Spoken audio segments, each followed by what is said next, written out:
Bonjour, chers frères et sœurs en Christ, peuple du monde entier. On bénit le Seigneur pour cette belle journée. Aujourd'hui, on va conclure notre réflexion sur la tenue et l'attitude du chrétien. Et chaque fois, je m'excuse, je le dis, je sais que c'est un sujet qui est très sensible. Et je le dis aussi que je ne viens pas avec un esprit de rébellion ou bien quelconque esprit. C'est de bonne foi. Voilà. Donc, celui qui veut me répondre, je sais que des gens se sentiront peut-être égratignés ou peut-être non. Mais si des gens veulent me répondre, mais qu'ils le fassent sans passion, on va aller sur la base de la parole de Dieu. Tout ce qu'on va dire aujourd'hui, on va voir ça dans la parole de Dieu. Voilà. Même notre Seigneur Jésus-Christ, souvent, ses disciples osaient lui faire des remontrances, mais il leur répondait toujours avec amour, avec patience, avec bonté. Une fois même, on a vu qu'il y a un de ses disciples qui disait, mais pourquoi est-ce qu'il acceptait qu'on mettait du parfum sur lui, alors qu'on pouvait vendre ça pour donner de l'argent aux pauvres. Il répondait toujours avec amour. Voilà. Mais avant qu'on ne conclue ça, j'étais en train de dire quelque chose. Je vais terminer là. Et puis, on va conclure. Je disais que quand je devais faire mon CD, c'est vrai, j'ai plus d'une vingtaine de compositions, mais j'ai choisi un cantique traditionnel, de reprendre cela, parce que je voulais mettre surtout en exergue les qualités, voilà, artistiques du percussionniste. Donc, je ne le connaissais pas, mais j'ai été voir son pasteur. Ça n'a pas été possible, n'a pas accepté, parce que son pasteur, effectivement, c'est un monsieur qui fait respecter les préceptes bibliques. Les gens sont dépouillés, les femmes, hommes et tout, en tout cas des gens qui respectent, moi aussi je les respecte. Mais c'est un monsieur, un homme de Dieu, c'est un des hommes de Dieu sur cette terre-là que Dieu utilise vraiment, qui ne fait pas de publicité, mais que Dieu utilise. Un monsieur plein d'amour, vraiment toujours courtois. Il m'a bien fait qu'il ait refusé, mais il a prié pour moi. Il a dit, mais si Dieu veut que tu chantes, bon, il a prié, puis je suis partie. Mais quand je suis arrivée à la maison, moi-même, toute la soirée, je me suis posé des questions. Parce qu'on fait ça, mais souvent, on se pose des questions, on veut comprendre. Est-ce qu'il est même permis à une femme d'être chantre?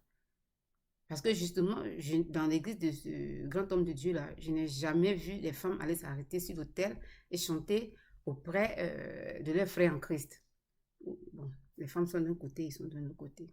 Est-ce que le Seigneur veut que les femmes prennent le micro pour chanter? Voilà. Elles chantent, mais c'est qu'elles ne font pas, elles vont pas sur l'autel. Pour être plus précis. Je me suis posé ces questions-là, je n'ai pas eu de réponse. Mais le lendemain matin, quand je priais, comme je vous l'ai dit aussi, je viens à le dire, depuis un certain temps, depuis quelques années, le Seigneur souvent vient pour m'enseigner. Et ce jour-là, justement, le matin, il est venu encore et il m'a demandé. Avant même ce matin-là, déjà par le passé, il m'a demandé déjà une fois, est-ce que je sais pourquoi est-ce qu'il s'est fait appeler le Dieu d'Abraham, d'Isaac et de Jacob? Une fois encore, peut-être ça met 2 ou 6 mois à demander, est-ce que je sais pourquoi est-ce que Pierre l'a régné et 3 fois? Une fois encore, il m'a demandé, est-ce que c'est pourquoi est-ce que quand il est revenu, il lui a demandé aussi 3 fois s'il aimait. Tout ça là, ça y est dans mes autres vidéos. Mais un jour, je vais mettre tout sur une track. Vous allez voir. Et ce jour-là, il m'a demandé, mais est-ce que je sais pourquoi est-ce qu'il a passé 3 jours dans le tombeau? Il m'a expliqué ça aussi, je l'ai dit. Ça, c'est le premier jour. Le deuxième jour, la nuit, j'étais en train de rêver. Et là, c'est comme si on avait rassemblé toutes les femmes là qui vont dans l'église de ce grand homme de Dieu. Et on leur a demandé de dire les noms, voilà, les attributs de Jésus. Le lion, l'attribut de Judas, l'alpha et l'oméga, Emmanuel, l'étoile du matin, etc. Les femmes se levaient individuellement, elles le disaient. Et puis il y a une qui s'est levée, elle a dit Esaïe. Quand elle a dit ça, c'est comme si moi j'étais un témoin. J'étais hors de la scène. Je savais qu'il y a une voix, mais il y a une voix qui était à côté de moi. C'est là que j'ai su qui m'a dit, mais tu vois, certaines dans ces femmes ne connaissent même pas mon nom. Exactement, c'est ce qui a été dit. Donc, le matin, vraiment, j'ai commencé à réfléchir, ça m'a interpellé. Parce que nous-mêmes, Africains, quand quelqu'un te dit, est-ce que tu connais mon nom, bien tu ne connais pas mon nom, est-ce que tu me connais, c'est que la personne est fâchée contre toi. Généralement, ça veut dire que la personne aussi, elle ne te reconnaît pas. Donc là, Ça ne veut pas forcément dire que, parce que certaines de ces femmes-là, je les connais. En vraie vie, je les connais. Ce n'est pas forcément elles, mais ça veut dire qu'en général, c'est pas parce que tu apparais, mais comme que tu parais plutôt, c'est parce que tu parais que tu es. Donc, tu es un chrétien, mais que tu ne parais pas et que tu n'es pas chrétien. C'est Dieu seul qui sait qui est un chrétien. Voilà. Donc, on va continuer. On a donc vu que les hommes de Dieu se plaignent à juste titre que les femmes s'habillent de manière à les faire chuter. On entend ça. Et on a aussi vu que, mais on se plaint de la tenue, de l'habillement de la femme. C'est un point d'achoppement. On s'en plaît beaucoup. Donc, on est allé dans la parole, on dit, on va regarder dans la parole de Dieu pour voir exactement, mais quelle est la tenue même que Dieu nous a prescrite dans la Bible. Hommes de Dieu, hommes, femmes confondus, quelle est la tenue que Dieu nous a prescrite? Nous sommes partis donc dans Exode 28 et 29 et on a vu que Dieu qui aime l'ordre, qui aime la discipline, voilà, qui aime la propreté, quand il a choisi de mettre l'homme à son service, en l'occurrence Aaron et ses fils, tout de suite là, il a choisi de les mettre en tenue, de les habiller. Et il a même mis un point d'honneur, en tout cas pour détailler un peu l'habit, comment cela devait être confectionné. Dans le moindre détail, on a vu ça. Et on a vu que même là, la présentation de l'homme de Dieu, la barbe, tout ça qu'il devait avoir, on a vu. Et on a vu que la barbe, ce n'est pas quelque chose de fortuit pour Dieu. Parce que même là, quand on voit dans le psaume 133, justement, on parle souvent qu'il est bon pour des frères et des sœurs de demeurer ensemble. Bon, ça, on parle de ça, mais la barbe d'Aaron, on parle de la barbe d'Aaron, qui descend sur son habit, qui fait couler l'huile d'onction, la bénédiction, là, jusqu'en bas. Donc, ça veut dire que ce n'est pas fortuit. Et Dieu sait pourquoi il a fait ça. Parce que Dieu sait que si dans cette apparence-là, à l'homme de Dieu, c'est-à-dire, tu vois un homme qui est là, qui a l'intransigeance et l'aspect des prophètes de l'Ancien Testament, les filles là, qui ont dit qu'ils courent, bien qui tournent après eux là, mais quand on va le voir, ils vont fuir. C'est vrai parce que cet homme de Dieu là, il sera imposant, il sera respectable, il aura une autorité, mais il ne sera pas attrayant. Ça ne veut pas dire qu'il ne sera pas beau. Quand j'observe bien un peu Dieu, j'essaie un peu d'observer. Quand Dieu appelle un homme à son service, il a toujours quelque chose en tout cas. Dieu aime tout ce qui est beau. Il a toujours quelque chose. Et en plus même, il a toujours un tempérament, bien alors, en tout cas une qualité, une force. Voilà, quelque chose, en tout cas il a quelque chose. Il est très fort d'esprit, voilà. Le mot m'échappe, ce que je veux dire, mais... Donc, c'est pas parce que l'homme ne sera pas beau, bien quoi, mais il sera respectable. Il aura une autorité, l'homme de Dieu, mais il ne sera pas attrayant. Les filles vont fuir de lui. Mais qu'est-ce qu'on constate de nos jours? On voit qu'il y a certains hommes de Dieu, et je pense toujours de dire certains, pas tous, les hommes de Dieu, mais quand ils viennent devant leurs fidèles, là, ils se positionnent de sorte qu'on puisse voir mais la montre qu'ils ont mise, la veste, la chemise, la cravate, la chaussure, la ceinture, et même souvent même jusqu'à la paire de chaussettes. On voit ça. Ça se remarque. Nous sommes des êtres humains, ça se remarque. On ne pense pas que ça puisse faire chuter les gens. Pas seulement les femmes, les jeunes filles, hein, même les jeunes gens. Prenez un jeune homme qui vient d'un quartier défavorisé, qui vient et qui voit l'homme de Dieu qui est devant lui, qui vient prêcher, lui envoie le message, mais se positionne, tu vois, je vais aller pas avec le haut de gamme, très haut de gamme, mais je vais dire par exemple peut-être une Movado, non Movado, bien une paire de Sebago. Mais le jeune homme, au lieu de regarder ce que tu fais, non, il rêve. La main dans la poche, on parle de tenue, ça aussi c'est la main dans les poches bien croisées, cintrées et tout et tout. On ne pense pas que ça peut faire aussi rêver des gens et détourner les gens du message. Et donc on est allé encore, on allait voir dans la Bible là, mais quel est l'habillement, quel était l'habillement des hommes, quel était l'habillement des femmes. Tout de suite là, quand on est parti, on a regardé dans Isaïe 6, on a vu que le grand Dieu, Dieu lui-même, on dit qu'il était en robe. la robe Ésaïe 6, verset 1. Vous regardez, on dit que même ça traînait jusqu'à terre ici, la robe de Dieu. On a vu que les Joseph, tout le monde était en robe et en tunique. En tout cas, on a vu le mendiant là, il était en manteau. Donc, on a vu 3 choses. Robe, on parle souvent de robe, de tunique et de manteau. On n'a pas vu de veste, on n'a pas vu de cravate, on n'a pas vu de pantalon. Dans la Bible, on n'a pas vu. Voilà. On a quitté là, on allait chez les femmes aussi. Pour voir ce que les femmes portaient. D'ailleurs, on a vu que les hommes de Dieu, Dieu a créé des une tunique pour eux. Les femmes, on n'a pas aussi vu de pagne, on n'a pas vu de jupe, encore moins de maxi, parce que même le maxi, là, ça dessine la femme. On n'a pas vu ça. Même quand Dieu parlait des villes, là, quand il imageait, il parlait de leur tenue qu'on allait sauver, qu'on allait voir les dessous. On n'a pas vu. Tout le monde était en tunique, robe, tunique. Parce que Dieu sait pourquoi. Dieu savait que ce problème-là allait exister.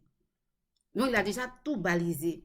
La tenue qu'on devait porter. On devait tous être en tunique. C'est vrai que ça devait être la tenue là devait être un point d'achoppement dans la parole de Dieu. Dieu connaît toutes choses. Il savait ça. Donc, il a balisé. Mais, justement, il a tout fait. Mais nous, on est en train d'amener encore ce problème-là. On fait de ça un problème. Parce qu'il y a d'autres qui sont là parce qu'ils sont habillés de telle façon. Ils ont un complexe de supériorité. Ou il y a des gens qui veulent venir à l'église, mais à cause de ça, mais ne viennent pas d'autres, même un problème, un complexe d'infériorité. Non. On dit qu'au commencement était la parole. Justement, quand vous regardez un peu, hein, c'est les gens, ils ont pris la parole, ils sont allés un peu le diable, là, les a blagués, ils sont partis, chacun a pris. Mais quand vous regardez la parole, il y a un fond, ils ont pris, ils savent ce que c'est. Vous regardez au Moyen-Orient, en Perse et partout, je vais dire en Israël, ou bien partout dans le monde, là, les peuples ont gardé la tenue, ils portent la tunique. Ils ne portent pas autre chose. À l'église, comme dans la vie courante de tous les jours, les gens, ce qu'ils portent, c'est la tunique. Allez-y, regardez. Mais c'est nous, les chrétiens, qui aimons toujours être confortables. Voilà. On est venus, ce que Dieu nous a prescrit, c'est-à-dire que la tunique que tout le monde doit porter, on a changé ça. On prend maintenant la veste. D'abord, ça, c'est pour être confortable. Mais dans la veste, là, pour les hommes, là, maintenant, les femmes, là, on leur dit, bon, vous, là, c'est ce que vous devez porter, c'est ça, c'est ça, c'est ça. C'est ce que Jésus-Christ disait. Ne pas faire comme les pharisiens. Les pharisiens ont dit qu'ils font porter les charges aux autres, mais eux ne font pas aussi. Voilà. Jésus a dit de ne pas faire ça. Il savait. Quand on passe, ça englobe tout ça là. Parce que vous allez prendre les hommes de Dieu, bien dans certains, ceux-là qui disent qu'on ne doit pas faire ceci, cela. De la tête jusqu'aux cheveux, ils sont bien présentables. Mais c'est la femme là, elle là, qui ne doit pas faire ceci, qui ne doit pas faire cela. Mais on n'a pas vu là. En tout cas, moi, je n'ai pas vu. La seule différence que j'ai vue, en tout cas, dans la tenue de l'homme et de la femme, même quand j'ai fait mon premier message, le lendemain matin, le Seigneur m'a amené à aller voir ça encore. Mais c'est dans 1 Corinthiens 11, c'est le voile. En tout cas, c'est ce qui fait la différence. Ou quand on dit que la femme, quand elle est dans l'assemblée, elle ne doit pas ouvrir la bouche, ou bien alors, il faut qu'elle se voile. Là, comme on voulait être confortable, on dit non, les cheveux sont le voile. Mais si les cheveux sont le voile de la femme, et qu'on dit que l'homme ne doit pas se voiler, or les hommes, ils ont des cheveux, donc ça ne peut pas être le voile. Bon, nous les Africains, encore, ce problème-là est réglé, parce que, bon, mais on a des cheveux peut-être crépus, mais, et les Caucasiens, tous les autres, les hommes, là, les Chinois, ils ont de longs cheveux, donc ils sont voilés alors. Non, non. Allez-y, prenez votre temps, priez, l'Esprit va vous éclairer. Même si cela ne m'arrange pas, ne nous arrange pas, mais la femme ne doit pas être voilée tout le temps, mais quand elle va devant Dieu dans l'assemblée, elle doit être voilée. C'est ça qui est la vérité. Voilà.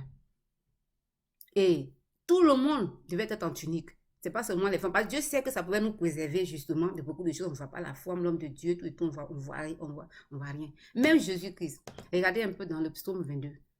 Cette célèbre phrase-là. Ils ont tiré au sort. Ma tunique. Il était en tunique. Donc, c'est ce que je demandais. Mais si nous tous sont répartis dans la parole? Parce que tout le monde dit qu'il est dans la parole. C'est dans la parole qu'ils prennent tout. D'autres disent que non, mais on dit qu'il y a d'autres là qui ne sont pas. Mais ils tous sont répartis. Maintenant, on se mettait en tunique. Homme de Dieu, femme, enfant. On a résolu tous les problèmes. On a résolu tous les problèmes. Là, je ne sais pas d'où est venue cette histoire de pantalon-là, mais j'ai été faire des recherches. J'ai vu que le pantalon, ça a été créé en Perse. D'abord, c'était même pour les esclaves. C'était dur. C'était des trucs qu'ils portaient toute l'année. Après, les Grecs ont vu ça, ça ne les a pas intéressé. Après, en Europe, les gens ont pris ça comme un truc de combat. Justement, comme souvent on a fait des règles là où la femme ne doit pas porter pantalon parce que c'est pour les hommes, elle ne doit pas voter, elle ne doit pas travailler. C'est la même chose. Mais où est-ce qu'elle est sortie cette histoire de pantalon jusqu'à ce que, mais voilà, si tu n'as pas ça, tu ne seras pas sauvé, mais si tu as ça, tu seras sauvé. Là. Moi, j'ai cherché, je n'ai pas trouvé. On risque bien de lâcher la proie pour l'ombre. Tu vas voir, il y a des fois où, dans les églises, là, les gens sont acharnés sur le pantalon. Ils peuvent même dire à une soeur, pourquoi tu as un pantalon, mais ils peuvent la renvoyer. Mais si une soeur est là, qu'elle fait des choses qui ne sont pas bien, même qu'elle fait autre chose, même et qu'elle est méchante ou quoi, ou bien n'est pas gentille, ou bien vraiment, ils ne vont rien dire pour ça. Ils ne vont pas ouvrir la bouche pour dire ça. Mais pour le pantalon, ils pourront le dire. Voilà. Dieu, quand nous a mis tous en tunique, là, il avait un seul objectif, c'est qu'on soit sobre. Voilà. Et parlant de sobriété, on va aller voir le comportement du chrétien. On va commencer encore par la femme. Oui, Paul a dit que la femme, elle doit être, dans Timothée, qu'elle doit être dépouillée. Voilà. Pour une femme qui fait le vœu de servir le Seigneur, ça encore, c'est un truc qu'on doit voir, mais qui a fait le vœu de servir le Seigneur, il a dit au moins 4 choses. Elle ne doit pas avoir ni de tresse, ni de perles, ni de bijoux, ni d'habits somptueux. C'est ni, ça veut dire que pas. Et là, comme on a voulu encore être confortable, on dit non, quand on dit pas, on dit non, mais la femme, là, elle peut se stresser, mais il ne faudrait pas elle passe, parce que les gens passaient des heures et des heures à se stresser. C'est ça qu'on parle. Mais sinon, la femme, elle peut se stresser. Et justement, dans certaines églises-là qui parlent de ça, là, ils permettent que leur femme se stresse. Mais si on a pu faire ça, ce que ça nous révèle, c'est que on doit être sobre dans tout ce qu'on fait. Parce que devant Dieu, tout ce qu'on fait, tout excès nuit.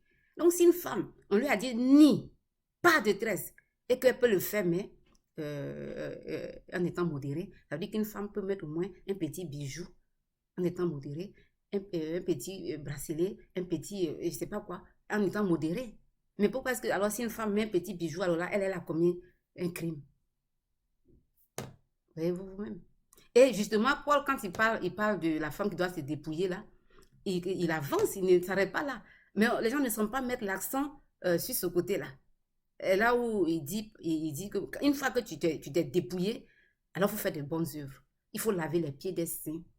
Et laver les pieds des saints, ça veut dire que peut-être que ce sont maintenant les pasteurs, le conseil de l'église. Mais là, on ne leur permet pas de faire ça parce qu'on peut se dire que bon, ben, il aura peut-être des choses de sensibilité. Mais Dieu a dit, on dit qu'on fait tout ce qui est dans la Bible, mais il faut le faire. Elles ne le font pas. Elle doit être hospitalière, s'occuper des malheureux, ça veut dire quoi? Mais là, on ne met pas l'accent dessus. On peut aller nettoyer les chaises à l'église et samedi. C'est les gens qui le font. Les toilettes, là, c'est les gens qui le font. Mais quand on le fait, on est content. Moi, je dis à le faire. Et je suis prête encore à le faire s'il le faut. Aussi, ici, là, il y a des gens qui nettoient, bon, plus ou moins qu'on engage. Mais si vous pensez que vous n'avez pas d'appel, parce que Dieu ne veut pas qu'on s'asseye, il ne nous a pas dit ça en tout cas. On va se croiser les bras comme ça jusqu'à la fin, on va le dire quoi à Dieu. Quand Dieu a maudit l'arbre, on a vu qu'il n'a pas porté de fruits, c'est ça. Quand je dis que ça maudit ça. Parce qu'il ne veut pas nous mettre sur la terre ici qu'on ne puisse pas porter des fruits. Mais c'est quoi les fruits? C'est pas seulement que des enfants bien, mais c'est ça, c'est l'œuvre. Dieu veut qu'on fasse l'œuvre de Dieu. Et à tout niveau, on doit le faire. Qu'une femme s'asseye, croise des bras, bien c'est son mari qui doit faire tout pour elle à la fin là-bas. Dans la Bible, j'ai regardé, je n'ai pas vu beaucoup. Jésus a dit, moi et ma maison, nous allons servir l'Éternel. Et chacun à son niveau pour servir l'Éternel. Malheureusement, on semble, je ne sais pas comment on dit, mais vouloir se faire plaisir à nous-mêmes. Mais Dieu ne regarde pas à cela. Et je l'ai dit, et je le dis encore. Là où on parle d'attitude du chrétien, aujourd'hui de nos jours là, mais on va à l'église 24 heures sur 24. Le message nous est délivré 24 heures sur 24. Sur Internet, partout on va à l'église. Si on veut, on chante. Mais le lundi, quand on va dans la vie de tous les jours, on ne nous reconnaît plus. On parle en Afrique surtout de l'administration. Quand tu vas, on ne te reçoit pas bien, c'est vrai. Les gens sont humiliés, je dirais même maltraités. Un père de famille qui vient à ses enfants, qui peut demander un service, on va l'insulter, on va l'humilier devant sa famille, ses enfants. Mais qui sont ceux qui font ça quand on dénonce ça? C'est nous. Nous, les chrétiens, nous sommes dedans. Quand on voit un frère, oui, le frère en cours, on prend ses papiers là rapidement, on va, mon frère, j'ai fait ça pour toi. C'est parce que Jésus-Christ a dit. Jésus-Christ dit que si on fait du bien à nos frères en Christ, c'est qu'on n'a rien fait. On doit être le sel du monde, la lumière du monde. En quoi est-ce qu'on saura que nous sommes le sel, la lumière du monde? C'est par notre comportement, mais ce n'est pas le cas. Je disais qu'un jour, j'étais allée dans une administration, là. J'étais allée, j'ai pas dit le nom, parce qu'on peut reconnaître la personne là facilement. J'ai salué, la personne ne m'a pas répondu. J'ai vu qu'elle ne m'avait pas entendu. J'ai repris encore, mais la manière dont elle m'a regardé, je me suis prise à pitié. Mais ce qui a failli me faire vraiment chanceler, c'est un jour j'ai été invitée à l'église, un jour dans une église, que je la voyais là-bas en train de se tirer. Âme bénis le Seigneur, où je vois la bonté de Jésus. La bonté de Jésus. On dit qu'elle serait la responsable des femmes là-bas. Ça n'est pas voulu dire. C'est pas ce que Dieu nous demande. Parce que Dieu nous demande. Les autres, on peut dire qu'ils sont dans leur rôle. Si le monde est comme ça, qu'ils sont comme ça, mais c'est nous. On ne peut pas faire, on ne peut pas. Il faut qu'on donne l'exemple. Voilà. Je vais vous donner un peu deux témoignages. Pour qu'on sache, parce que Dieu dit qu'il faut qu'on soit, il parle du bon samaritain, qui est le prochain de l'autre.